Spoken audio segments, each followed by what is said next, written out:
le 5e jour de Hanouka aujourd'hui, un moment propice d'encore une fois attirer l'attention sur différents aspects de Hanouka, particulièrement la relation entre la paracha de la semaine Miketz et Hanouka. Et bien sûr, Mashiach.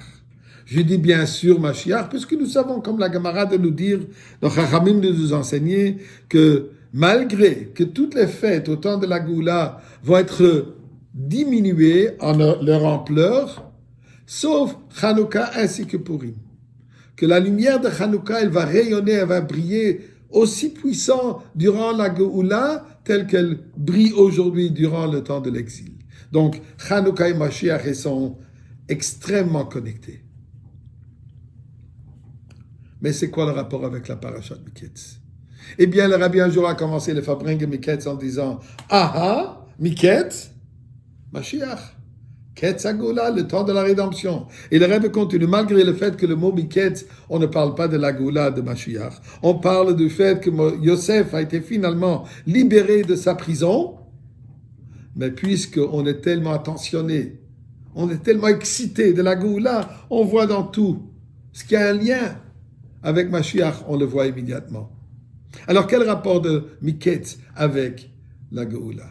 Eh bien, la Gemara Souka de nous dire que sur la prophétie de Micha, où il nous dit que quand les Assyriens vont arriver dans notre pays et vont rentrer dans nos palais, Dieu dit, je vais envoyer les 7 bergers et les 8 princes. Dit la Gemara, qui sont ces 8 princes? Alors je cite, Yishai, Shaoul, Samuel, Amos, Tsephania, Tzidkia, Mashiach et Eliyahu. Ce sont les 8 princes qui vont venir nous libérer, nous sauver de l'exil d'Achour. Donc le 8. Le concept de 8, on le retrouve à plusieurs reprises relié à Mashiach. D'abord, nous savons que le chiffre 8 est le symbole de l'infini. La raison, comme le Rashba de nous dire, que Dieu a créé le monde sur un cycle de 7 jours.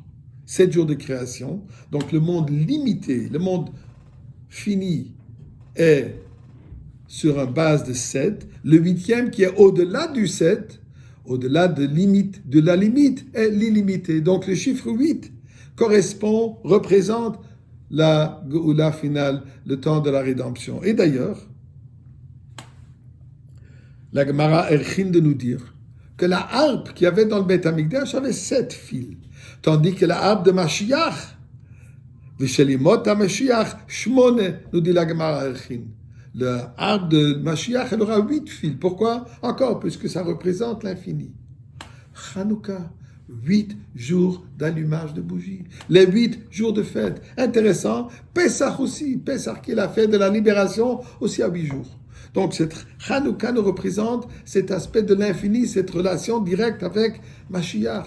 D'ailleurs, intéressant, le mot Mashiach est une abréviation aussi pour Madlikin Shmone Yeme Hanouka. On allume les 8 jours de Hanouka dans le mot Mashiach. Intéressant aussi. Le dreidel qu'on joue, il y a marqué Nun, Gimel, He, Shin.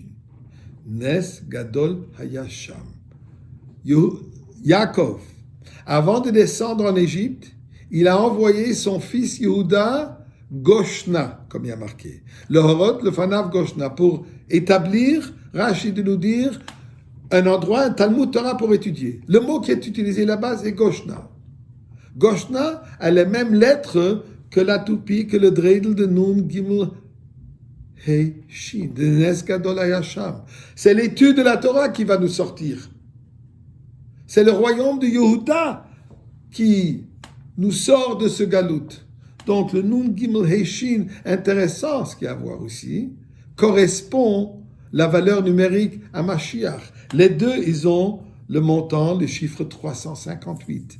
Alors vous pouvez poser la question, qu'est-ce qu'on fait avec la toupie, le dreidel d'Eretz Israël, où là il y a marqué Nun, Gimel, Hey, Pei. Le miracle n'était pas ici. Intéressant. Ceci correspond à 138.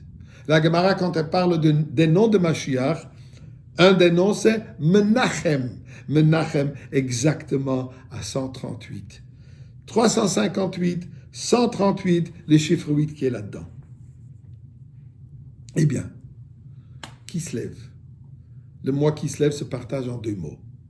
Kes, lo. Kes veut dire voilé, kisui, caché. Lo représente dévoilé. Là, c'est 36, correspond aux 36 bougies de Hanouka qu'on allume, sauf le shamash. Donc, le mois de Kislev, c'est le moment de dévoiler cette lumière. La lumière de Hanouka, comme il y a marqué dans la Kabbalah, Or Haganouz, ça, c'est cette lumière qui a été mise de côté pour la Géoula, on prie à Kadosh Baruch Hu, que durant cette fête de Hanouka, ce jour même, on a déjà la révélation, le dévoilement de ce lot, de cette Or Haganouz, la lumière de la Géoula, que ça s'avère maintenant.